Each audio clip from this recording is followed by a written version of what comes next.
Assalamualaikum warahmatullahi wabarakatuh. Waalaikumsalam warahmatullahi Selamat wabarakatuh. pagi semuanya. Pagi Bapak. Jadi sebelumnya Bapak mohon maaf karena kondisi Bapak kurang sehat. Bapak menggunakan masker ya. Untuk teman-teman yang lain jika memang keadaannya belum sehat karena ini masih kondisi virus corona, boleh menggunakan masker di dalam ruangan. Baik, bisa dimengerti ya. Nah, sebelum Bapak mengabsen kalian, Bapak akan menjelaskan tata cara saat Bapak masuk dan mengabsen kalian. Yaitu Bapak akan mengabsen kalian dengan sesuai materi yang akan Bapak sampaikan. Jelas ya? Jadi pada pertemuan kali ini Bapak akan menjelaskan tentang dinamika politik serta ekonomi pada masa Orde Baru di Indonesia. Nah, dan ketika nanti tolong Devi sama Fungsi diperhatikan dulu. Ketika nanti Bapak mengabsen, silahkan kalian izinnya Pak. ya. Silakan. Nah, ketika nanti Bapak mengabsen, kalian silahkan untuk mencari pengetahuan sekilas tentang Orde Baru. Apa itu Orde Baru? Jika nanti Bapak menyebutkan nama kalian, nah kalian langsung menyebutkan apa yang kalian ketahui tentang Orde Baru. Jelas ya? Jelas Pak. Baik, Bapak akan mulai mengabsen dari Ahnaf Dekoliano. Baik Pak, hadir. Ini saya akan menjelaskan secara singkat Pak ya. Ya. Apa itu Orde Baru? Orde Baru adalah sebutan bagi masa pemerintahan Presiden Soeharto di Indonesia. Orde Baru menggantikan Orde Lama yang merujuk pada era pemerintahan Soekarno. Lahirnya Orde Baru diawali dengan dikeluarkannya surat perintah 11 Maret oleh Presiden Soekarno. Terima kasih. Yang selanjutnya Didin, ada? Ada Pak? Silakan. Belum ini Pak, belum Paham ya? paham Pak. Terima kasih. Yang selanjutnya yaitu Dia.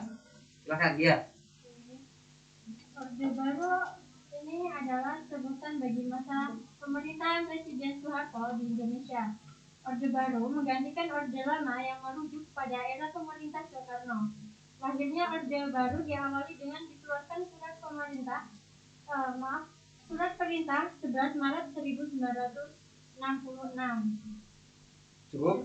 Terima kasih. Yang selanjutnya Emi Mamarti. Salah Pak. Oh, Marwati. salah berarti absennya ini. Bapak lapar mungkin. Silakan. Jadi yang saya ketahui mengenai Orde Baru ini merupakan suatu tatanan seluruh kehidupan rakyat, bangsa dan negara yang diletakkan kembali kepada pelaksanaan Pancasila dan Undang-Undang Dasar 45 secara murni dan konsekuen. Dari hal tersebut dapat disimpulkan bahwa Orde Baru ini merupakan sistem pemerintahan di Indonesia yang menggantikan Orde Lama. Cukup Pak. Terima kasih. Yang selanjutnya yaitu Hindi Yusuf. Silakan. Orde Baru itu adalah suatu masa yang dipimpin oleh Presiden Soeharto, dan menurut pendapat dari berbagai peneliti bahwa pada masa pemerintahan Soeharto itu perekonomian berkembang dengan pesat Pak. Terima kasih. Terima kasih. Selanjutnya Devi. Ada Devi. Ya. Jadi menurut saya lahirnya Orde Baru ini karena ketidakpuasan masyarakat terhadap kebijakan masa Orde Lama. Terima kasih. Selanjutnya Pungki. Jadi menurut saya Orde Baru itu merupakan orde atau masa di mana yang dipimpin oleh Pak Soeharto. Nah, pada masa ini banyak terjadi perkembangan di antaranya di bidang pertanian, pendidikan, kesehatan maupun sosial budaya Pak. Terima kasih. Yang selanjutnya Melin. Silakan. Menyimpulkan tentang Orde Baru yang Anda ketahui. Orde Baru itu berarti suatu tatanan seluruh kehidupan rakyat, bangsa, dan negara yang diletakkan kembali kepada pelaksanaan Pancasila dan Undang-Undang 45 secara murni dan konsekuen. Terima kasih. Yang selanjutnya ada yang belum Bapak panggil? Saya. Mila ya. Ya. Silakan Mila. Oke, jadi menurut saya Orde Baru itu yaitu tatanan seluruh kehidupan rakyat yang berbangsa dan bernegara yang bertumpu pada pelaksanaan Undang-Undang Dasar 1945 dan Pancasila. Terima kasih. Nah, jadi di dalam absen ini tadi Bapak sudah menyebutkan nama kalian semua ya. Sudah Bapak. Jadi setiap pertemuan yang akan Bapak sampaikan, setiap nanti pertemuan prosesnya seperti ini ya. Setiap Bapak absen nanti akan Bapak evaluasi mengenai tentang apa materi yang akan Bapak sampaikan. Bisa dipahami ya? Jadi sebelum pemateri atau Bapak masuk ke dalam kelas, kalian bisa menyiapkan jawaban yang kalian ketahui lebih dahulu. Seperti Mas Didin tadi, karena Mas Didin mungkin kaget, jadi belum paham ya. Jadi untuk pertemuan selanjutnya harus bisa menyimpulkan jawabannya sendiri. Terima kasih. Dan di materi yang akan Bapak sampaikan ini, untuk metodenya Bapak tidak akan menggunakan papan tulis, Bapak tidak akan menggunakan proyektor, namun Bapak akan menggunakan hal yang paling mudah dan yang paling biasa kalian pegang, yaitu handphone. Daripada nanti kalian bermain handphone ketika Bapak menjelaskan materi, maka Bapak akan menyampaikan materi itu di dalam handphone kalian. Bagaimana Pak caranya kok bisa di handphone? Nanti Bapak akan kirimkan melalui grup. Kalian ada grup sekolah? Kelas. Nah, nanti silakan ketua kelas untuk memasukkan Bapak ke dalam grup tersebut ya. Nanti Bapak akan kirim materi yang akan Bapak sampaikan di pertemuan kali ini. Nah, di sini Bapak akan kirim beberapa materi dan materi hari ini yang akan Bapak sampaikan untuk kalian bisa memahami dan mengikuti pelajaran pada pagi hari ini. Nah, itu silakan sudah masuk ya. Sudah, Pak. Silakan dibuka. Nanti Bapak akan kirimkan lagi materi yang selanjutnya, yaitu tentang penjelasannya. Itu dibuka dulu, dipahami. Ya, nah, untuk di pertemuan pada kali hari ini, Bapak akan membagi 4 kelompok. 4 kelompok, di mana nanti yang kelompok 1 itu akan menjelaskan atau menerangkan jawaban tentang penyederhanaan partai politik. Itu kelompok 1. Garis ini kelompok 1 ya. Yang kelompok 2 itu akan menjelaskan tentang pemilihan umum pada masa Orde Baru. Di materi ada kan? Ada Pak. Nah, untuk kelompok 3, nah ini bagian terpenting, yaitu mengevaluasi seluruh materi yang disampaikan pada pagi hari ini. Bisa ya? Untuk kelompok 4 atau kelompok terakhir, yaitu menjelaskan atau menjawab tentang normalisasi hubungan Indonesia dengan Malaysia. Ya? Baiklah, Bapak akan memulai materi pada pagi hari ini. Silakan dibuka itu materinya. Emi kelompok 1, ikut kelompok 1 ya. Oke Pak. Didin kelompok berapa, Pak? Didin ikut kelompok 2. Saya, Pak. Anak sama dia, ya. Hendy. Itu soalnya Ano. apa yang mau jelas? Ya. Ini gambaran Bapak nanti. Pakai politik. 3 orang. Ada yang 4 berarti. Silakan dibuka materinya, Bapak akan mulai menjelaskan. Nah, Berapa Didin kelompok tadi Pak? 4 kelompok.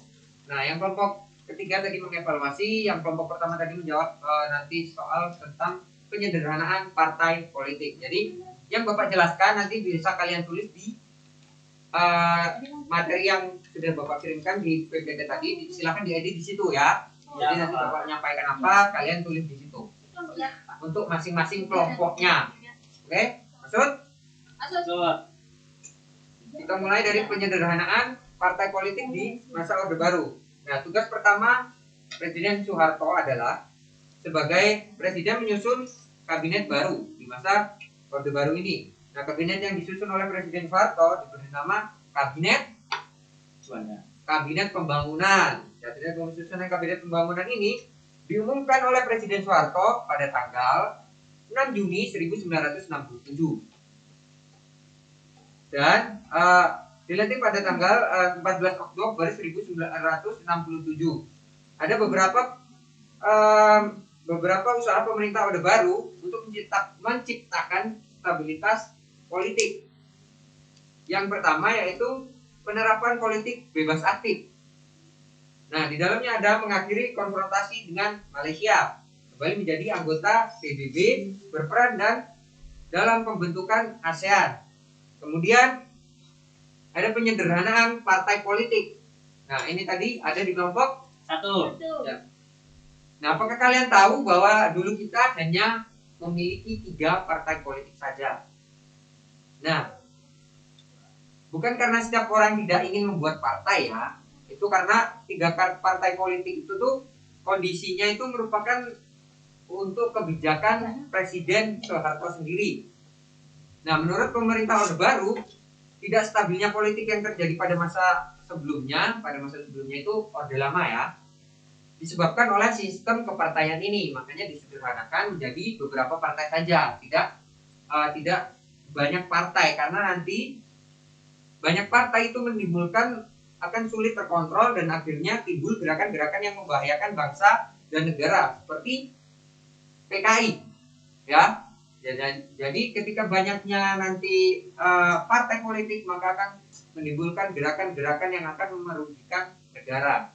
Kemudian yang selanjutnya pemilihan umum pada masa Orde Baru.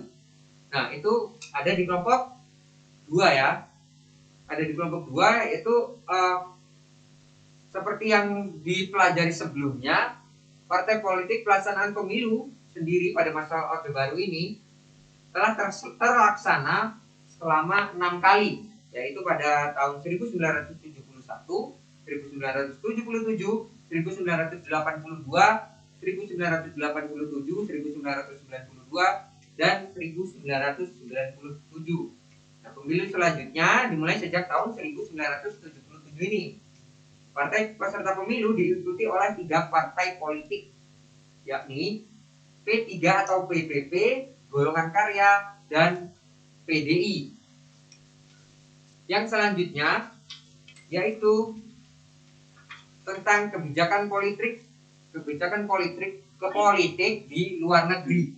Nah, Indonesia kembali menjadi anggota Perserikatan Bangsa-Bangsa. Ini ada di kelompok 2. Nah, pada masa pemerintahan Soekarno telah aktif menjadi anggota PBB, tepatnya pada tanggal 28 September 1950. Namun seiring berjalannya waktu, Soekarno itu memutuskan untuk keluar dari organisasi tersebut, yaitu pada tanggal 1 Januari 1965. Faktor utamanya keluar Indonesia dari PBB ialah diterimanya Malaysia sebagai anggota tidak tetap di PBB. Nah, yang selanjutnya atau yang terakhir yaitu pemerkasaan ASEAN. Nah, keaktifan Indonesia ini adalah hubungan luar negeri juga dibuktikan dengan terbentuknya ASEAN atau Association of Southeast Asia Nation atau ASEAN. Ialah perhimpunan bangsa-bangsa Asia Tenggara yang didasari oleh rasa setia kawan. Jadi untuk kelompok 1 tadi, silakan kalian menjelaskan apa yang telah Bapak sampaikan tadi pada materi yang Penyadaran partai politik. Nah, Bapak punya 1 soal, silakan nanti kalian renungkan oleh beberapa teman kalian dan untuk kalian dibahas di materi yang selanjutnya pada pertemuan selanjutnya ya. Siapa? Untuk materi yang Bapak sampaikan hari ini mungkin cukup, dan silakan kalian mengisi jawabannya terlebih dahulu dan besok di pertemuan selanjutnya bisa dikumpulkan ya. Iya, Pak. Terima kasih. Saya Bapak akhiri. Wassalamualaikum warahmatullahi wabarakatuh. Waalaikumsalam warahmatullahi wabarakatuh.